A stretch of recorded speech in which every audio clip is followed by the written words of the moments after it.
Olá, estudantes da primeira série, tudo bem? Aqui é o professor Eduardo e hoje nós vamos ter aula de História, mas eu não estou sozinho, estou com o nosso intérprete aqui, a Elisângela. Dê um oizinho para Elisângela.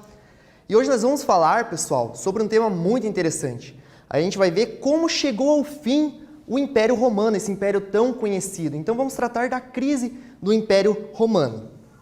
Então o nosso objetivo para essa aula é compreender os principais motivos que levaram à crise do Império Romano. Então a gente vai trabalhar durante essa aula os elementos, os processos históricos.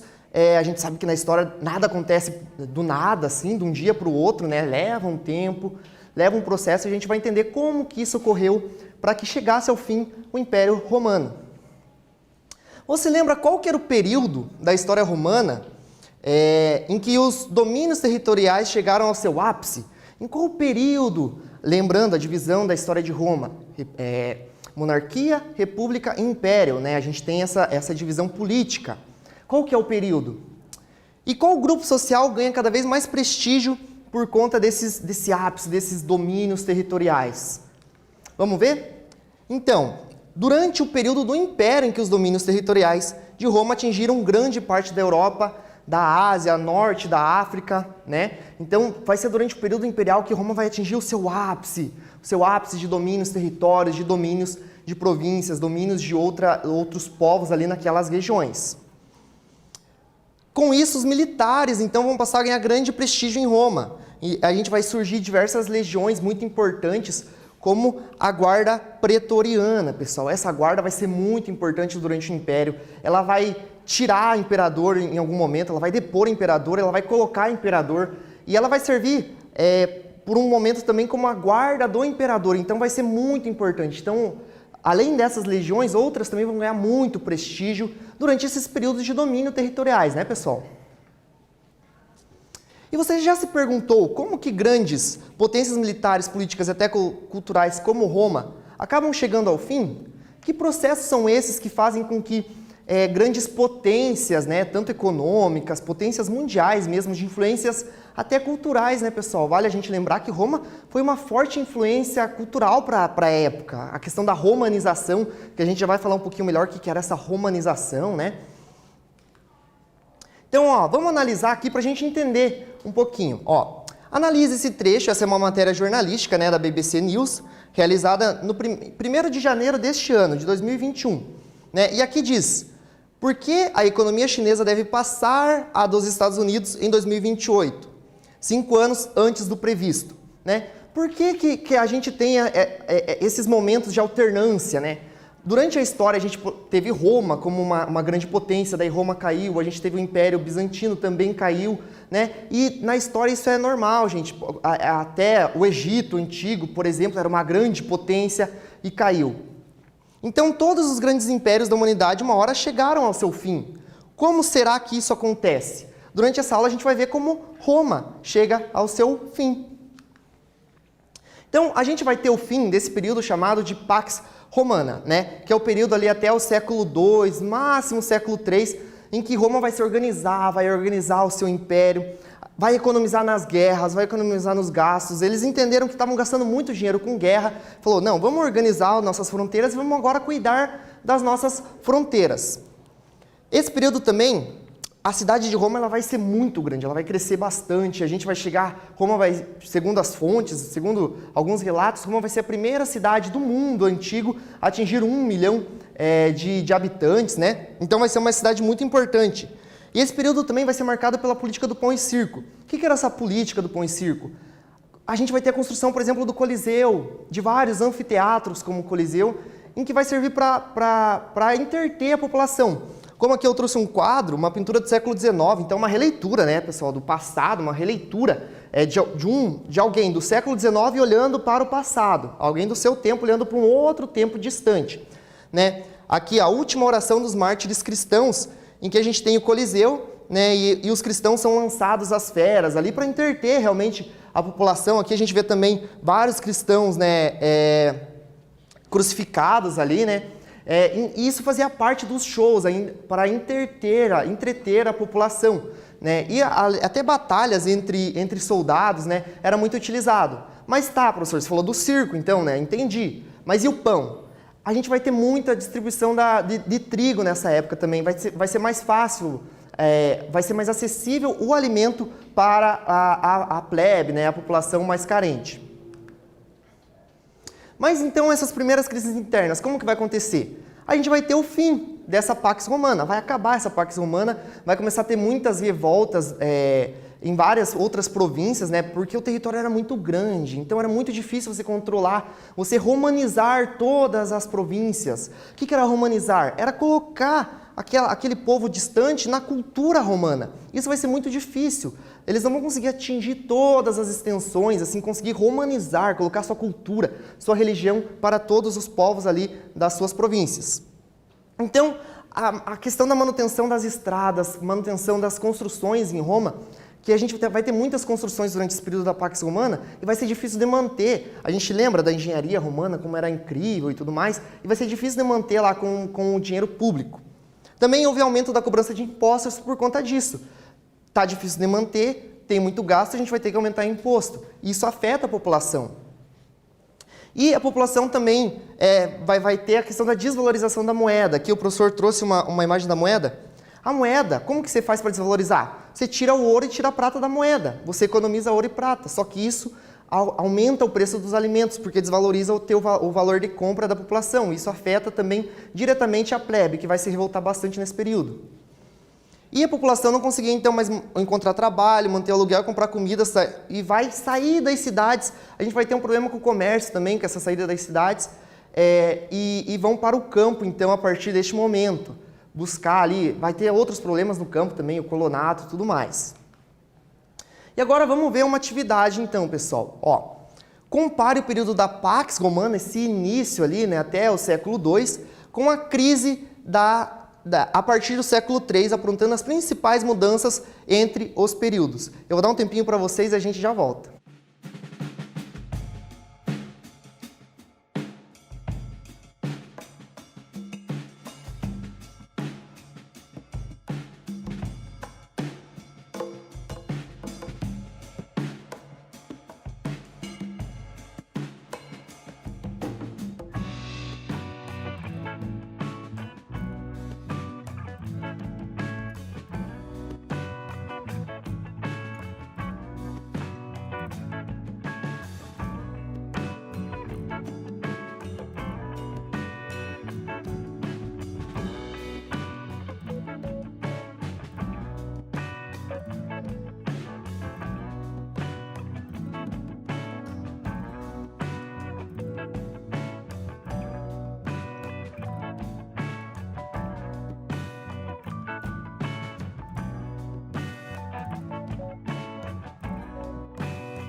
E aí, alunos, conseguiram resolver? Vamos ver aqui, então, a resposta que o professor preparou para vocês. Então, durante o período da Pax Romana, o Império ele passa por uma estabilidade política e econômica. As cidades crescem muito, como Roma, né? E havia também melhor distribuição de trigo para a plebe, a questão da política do pão e circo. Mas, com o início da crise, né? Principalmente aqui a gente está falando das crises internas, né? A população passou a ter dificuldade em comprar alimentos devido ao aumento de impostos e à desvalorização da moeda, migrando então para o campo. Tá bom, pessoal? E os povos germânicos? Primeiro, a gente tem que lembrar que a gente está dividindo aqui para a questão de aula, tá, pessoal? Para a gente conseguir entender cada elemento.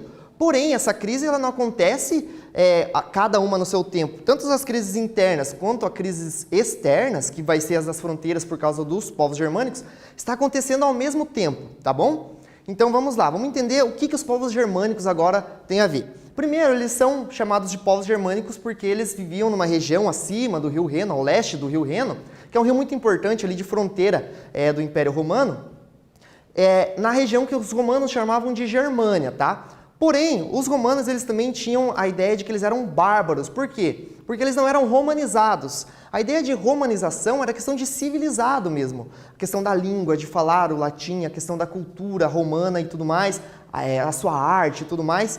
Esses povos não tinham, né? Então os romanos olhavam para eles como bárbaros.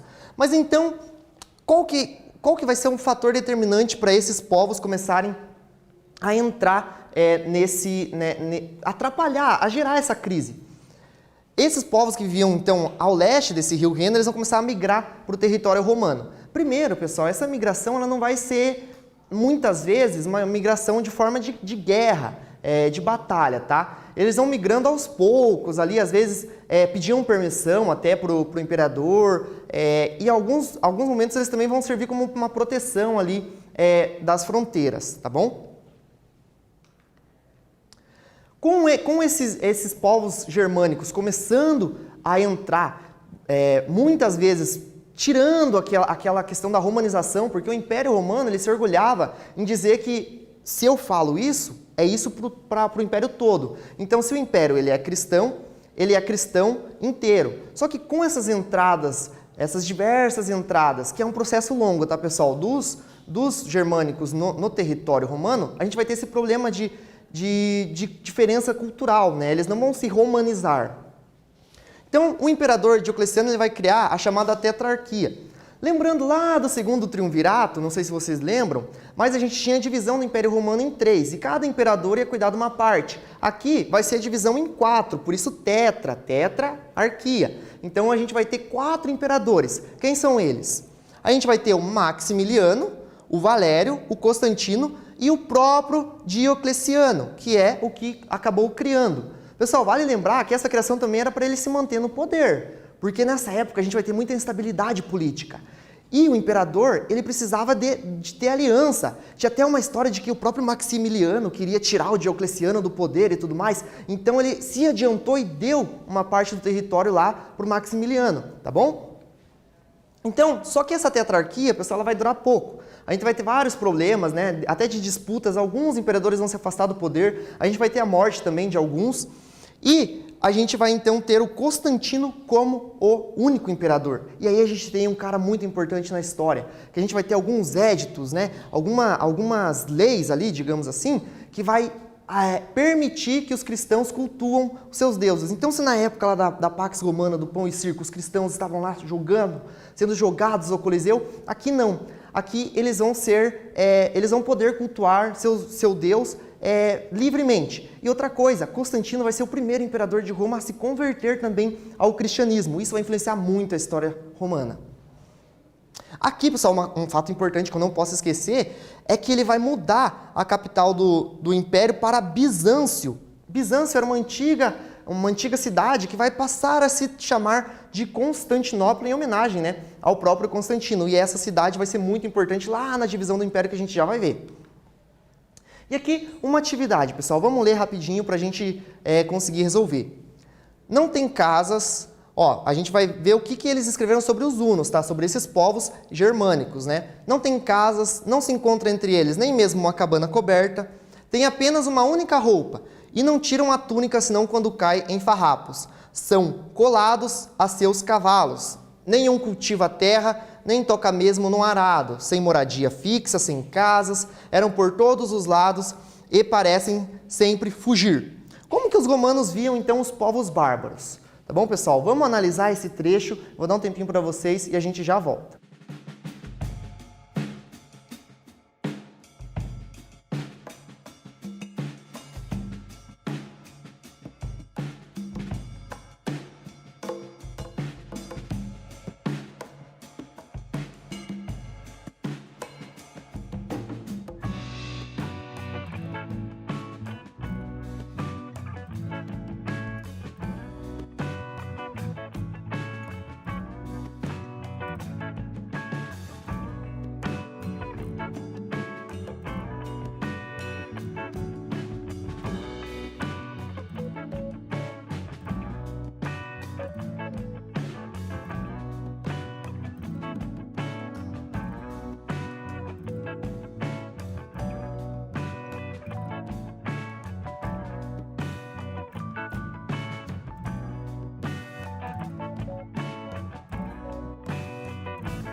E aí, pessoal, vamos ver então como que os romanos olhavam para esses povos que estavam ali entrando no território deles constantemente? Então, esse depoimento ele expressa a visão de um romano sobre os hunos, portanto, uma visão negativa, né? Os romanos viam os povos estrangeiros como inferiores, né? Até o termo bárbaros, né? Que é um termo que vem lá dos gregos, né? Os gregos já tinham esse termo para designar quem não aderia à sua própria cultura, tá bom, pessoal? Aí, lembra que a gente teve Constantinopla passando como capital do Império? Agora a gente vai ter a divisão do Império de uma vez por todas, porque a gente vai ter essas constantes migrações, elas vão começar a realmente influenciar muito a cultura e até a questão de invasões. A gente vai ter, na verdade, duas levas, tá, pessoal? Mas as últimas levas vão ser muito mais agressivas, esses povos bárbaros vão começar a entrar, a invadir esse Império Romano do Ocidente, e vão saquear as cidades, vão depredar as cidades, vão se instalar nessas cidades, tá? Então, o Teodósio ele vai achar por melhor dividir o Império em dois, tá?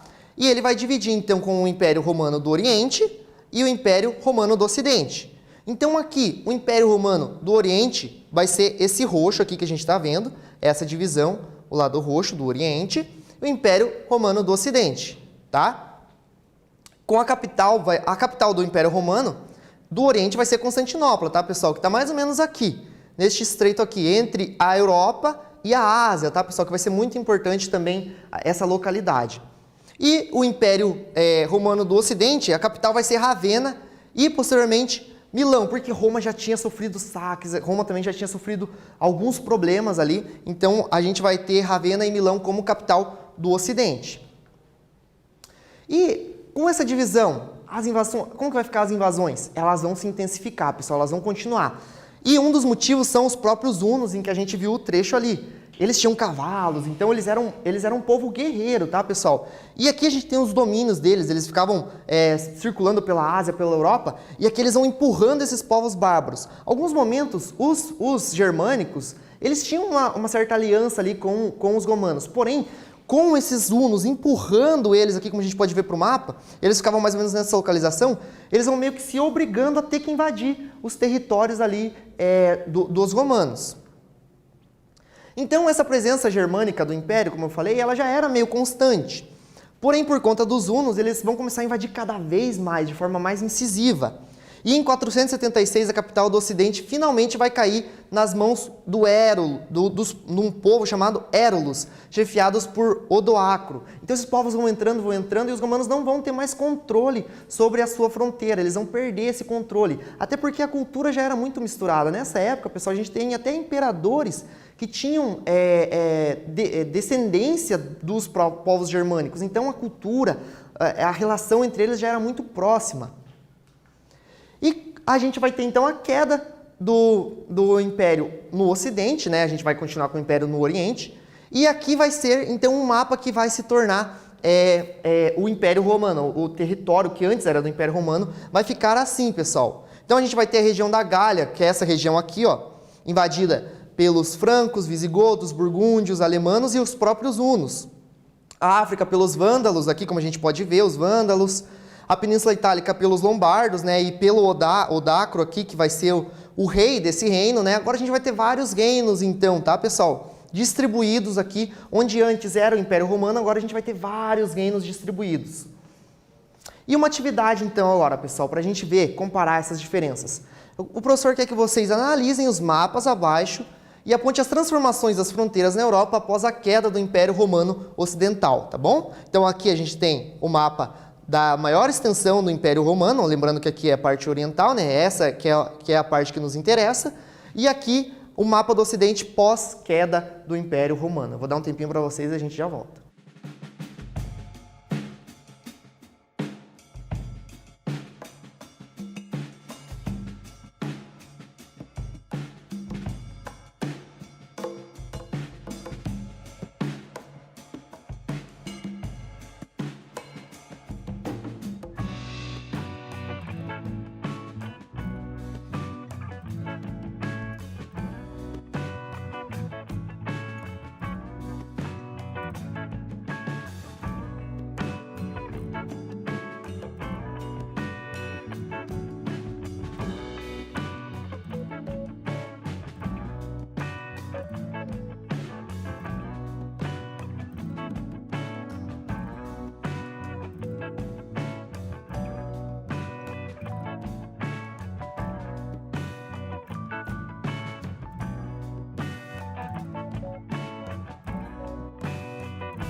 Vamos resolver então, pessoal?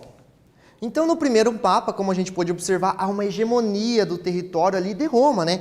do Império Romano sobre grande parte da Europa Ocidental, né, em regiões onde atualmente temos países como Portugal, Espanha e Itália. E com o fim do Império Ocidental, formam-se vários reinos e tem uma grande heterogeneidade de povos e culturas presentes na Europa. Então, o que a gente viu hoje? O fim do período conhecido como a Pax Romana e o início das crises internas, né, de Roma, as constantes invasões germânicas acentuadas pela pressão dos hunos, a divisão do Império em Ocidente e Oriente e a queda do Império Ocidental e a instalação dos povos germânicos na Europa. Essa foi nossa aula, pessoal, então, sobre a crise do Império Romano. Espero que tenham gostado e até a próxima.